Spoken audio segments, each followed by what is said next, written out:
Spotz, beim Mähdrescher von auf der Windschutzscheiben. Ein Tauben so wie der Ball, die ist gar so schnöbledat.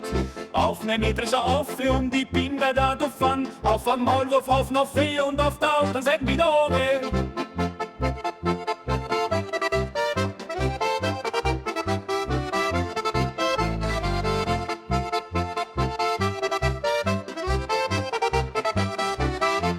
Da hat's mich da beaffelt. Aus der Führerkabine geschleudert, hat mir die 10.000 Droschen auf dem Maulwurf sein Hinterkopf. Jetzt steht die 10.000 vorn, schaut aus wie der Kopf, was auch hängt auf der Fahne vom Maulwurf. Igel, er Spotz hat sagen, gut und gefressen, dann ist er.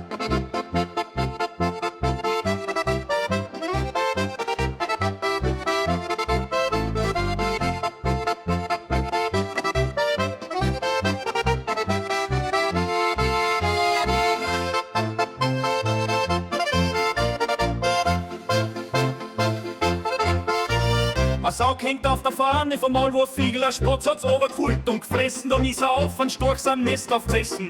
Hat die Storchne aufgeweckt und eine budatiert sind schwanger vom Spotz. Es scheißegal, der Storch schiebt's auf den Kuckuck, wie immer drum gibt's einen Kuckuck.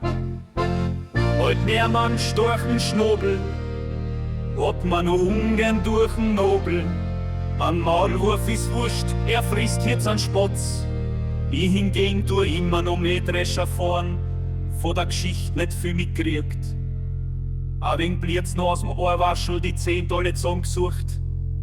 Und im Kiefer reingesteckt, es riecht aus der Pappen, als war der Maulwurf verreckt, kann sein, dass von ihrem ein paar Cent drin sind. Und ich putz mir die Nosen mit seinen Daumen an Storchsteck. Immer mit dem Schnobel fahren in so ein Schloch rein und dann in die Daumen, die Fliege stehen aus sie hinten und fangen an zum Flattern. Um ein Hals wie Klima, ein paar Ringel nattern. Alles Schollen, weil's am Himmel schon recht kalt ist um die Zeit. Jetzt fliegt man nach Afrika, weil's uns gar so gefreut. Die Winterresidenz bei denen lustigen Leid, die fressen an Storch und wir haben unser Freit. Hallo!